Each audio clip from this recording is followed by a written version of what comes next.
engine running. Liftoff. We have a liftoff.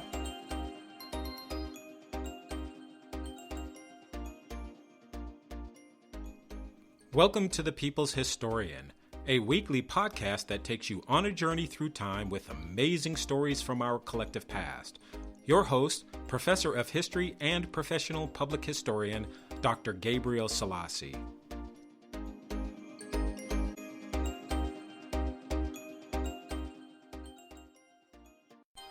Juneteenth is nearly upon us. What is it? Where did it come from? And what do you really know about this holiday that is being celebrated by millions of African Americans in the United States, and it's actually catching on elsewhere? Stay tuned. Hello, everyone, and welcome to another episode of The People's Historian. I am Professor Gabriel Selassie, and today we're going to be talking about Juneteenth, kind of a little bit of the history of Juneteenth and what makes it special, and just give you some background history, because the holiday is becoming much, much more popular, but very few people know much about it. And even those people who do know a little bit about Juneteenth will always talk about one or two aspects of it, but they just don't have the fundamental idea of how to frame a very good discussion about Juneteenth. So I'm going to try to help you all with that just a little bit. Now, my own personal experiences with Juneteenth is that I was a college freshman in Texas at Prairie View A&M University, and I received my first experience, I think it was my sophomore year, the beginning of going into my sophomore year, that I began to kind of fundamentally understand what Juneteenth was. But let's get into it, and we'll try to wrap this up in about 15 minutes or so.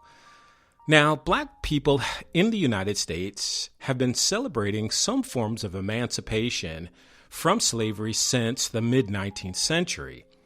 So, for example, when states began emancipating slaves in the North, for example, New York emancipated their slaves on July 4th, 1834, people began to celebrate some form of emancipation per their state individually. So maybe New York would celebrate Emancipation Day on July 4th, and maybe you would have another state would celebrate it. And so there wasn't a national consensus about Emancipation Days in the United States.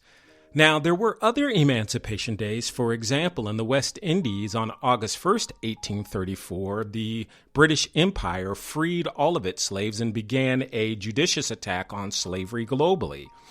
So people of African descent, and people in general, I suppose, in the West Indies, or now the Caribbean, they celebrate their form of Emancipation Day on August 1st. And there's a couple of really good books. Professor Carici has written a really interesting book on the rights of August 1st. You could just kind of Google that and read that book. And he discusses what Emancipation Day meant for people in the West Indies. Now, for African Americans, Lincoln's Emancipation Proclamation was signed on January 1st, 1863, and at Civil War's end, until about the 1930s or so, Black people across America celebrated what we call Emancipation Day. Not Juneteenth, but Emancipation Day. Not only that, but members who were still living, who were part of the Grand Army of the Republic, the Northern Army, also celebrated it. So you'd have veterans of the Civil War, white and black, who would come together. They'd give speeches. Blacks would sing Jubilee songs of freedom, and of course, they would venerate Abraham Lincoln. Now, Emancipation Days were political forums to contest both overt and covert forms of racism. So at the beginning of the year, on January 1st, it would give Black people an opportunity to think about the previous year and move into the new year. Now, of course, there are some inherently problems with Emancipation Day. One, that it falls on New Year's Day, but it didn't seem to have much of an impact on whether or not Blacks would celebrate it, because generally speaking, Emancipation Day became the de facto emancipation holiday. So my research on Emancipation Days showed that they were used to validate racial progress, particularly those African Americans who were inculcating the ideas of Republican government. So what would happen is, generally speaking, is that you would have dignitaries. Sometimes the presidents of the United States would come to, say, New York City or Washington or some other great large state or city, and they would give speeches and talk about the progress of the race. Now, you have to sort of put it in your mind that after the Civil War, 4 million black people were now freed, and literacy was a problem. So each successive Emancipation Day, and as the decades moved on, black people could show progress in home building and building businesses and kind of use Emancipation Day to refute those arguments that black people were not progressing. Now, with that, so the question is, where did Juneteenth come from? Now, before we answer that, we have to go back to talk about slavery just a little bit.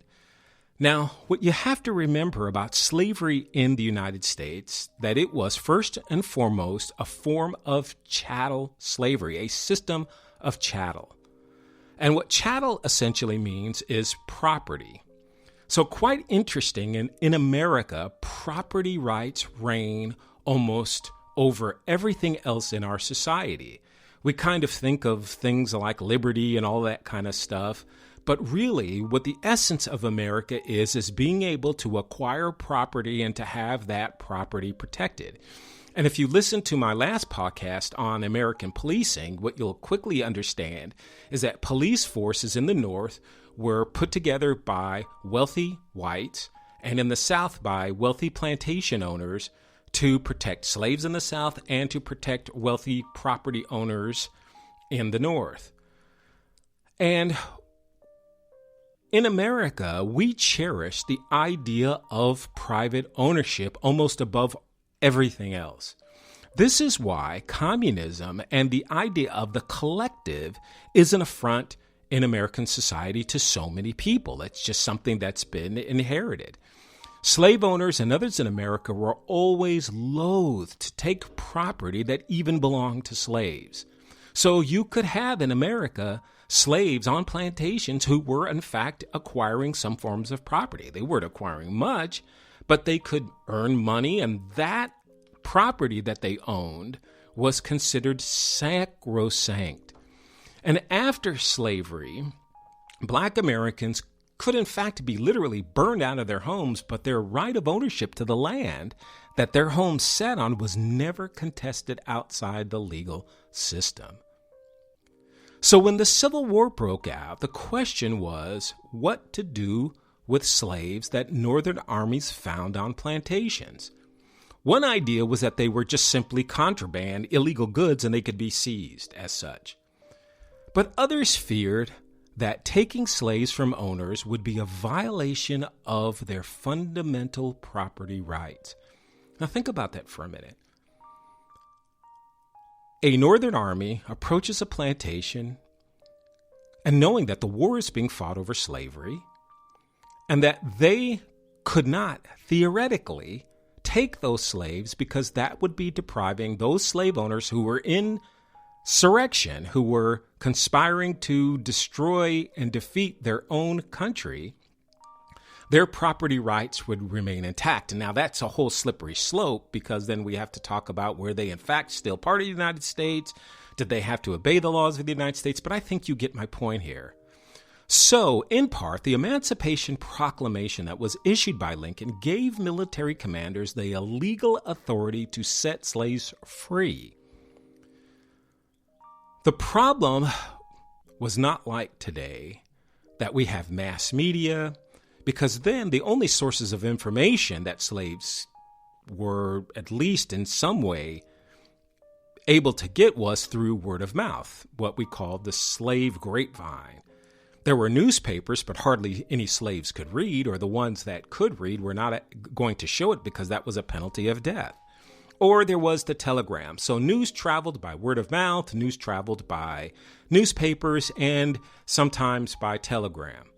Slaves were, for the most part, having to cobble together facts and what was going on by people who were essentially passing by, because on many of these plantations, particularly in the Black Belt in Mississippi, Alabama, Georgia, etc., they were almost cut off from any kind of news, particularly that news that would be about their freedom. So slaves had to be told by their masters or by Union soldiers that they were in fact free. For the most part, information trickled in very slowly, and how slaves were finding out that they were free is that Union troops were literally going from plantation to plantation and reading the Emancipation Proclamation or some order thereof, and simply telling the slave owners by rule of law and by President Lincoln's emancipation that these slaves were free. And they were then shuffled off to follow the armies, or they went to freedom. And there were many cases some of these slaves stayed on those plantations. So most slaves throughout the United States were hearing about emancipation as the war progressed, however, not in Texas. When the war ended on April 9th, 1865, the South was divided into territories so that the North could easily govern the South and help to reconstruct it. Union General Gordon Granger was given command of the Texas District, and on June 9, 1865, some 3 months after the war ended, he read General Order Number 3. And it reads as follows: The people of Texas are informed that in accordance with a proclamation from the executive of the United States, all slaves are free. This involves an absolute equality of rights and rights of property between former masters and slaves, and the connection therefore existing between them becomes that between employer and free labor. So we again see the idea here of property rights and this new-found relationship that severs the distinction between master and slave and turns it into one of employer and free labor. Hence, this is why we celebrate Juneteenth or June 19th. The first Juneteenth celebration was in Austin, Texas in 1867, and for decades, Texas was the only state that celebrated the holiday.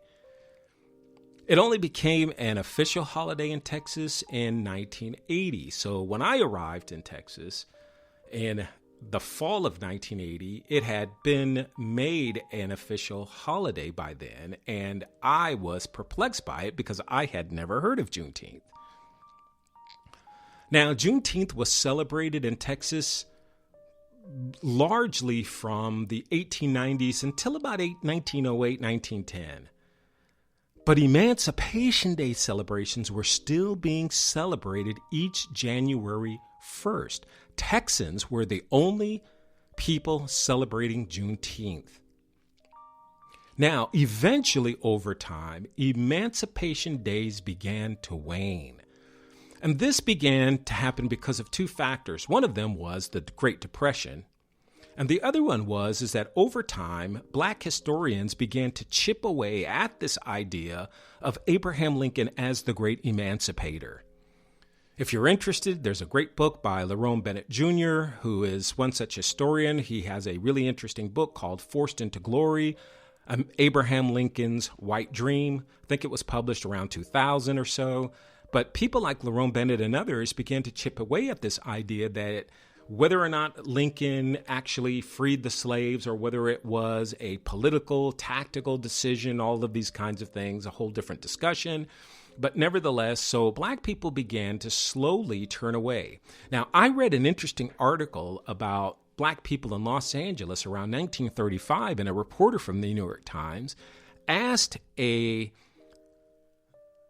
person who was celebrating Juneteenth, what about Juneteenth? And he said, I had no idea what Juneteenth was. That he just knows that some people from Texas celebrate it, but didn't have any idea what it was. This is in 1935. So what happens is that during the Depression, as black people are escaping places like Texas and moving out to California, what they would do is they would take their celebrations with them. So in California over time and elsewhere, as Texans fanned out, people began to celebrate Juneteenth. When I was in Texas, I celebrated Juneteenth because it was the thing to do, and it seemed like a worthy holiday to celebrate. Although I had some really interesting qualms about the idea that you're celebrating not getting information that you're free late, which is kind of odd to me. But then I began to realize that Juneteenth celebrations are to remind ourselves of the toil and bondage and the struggle towards freedom. Right?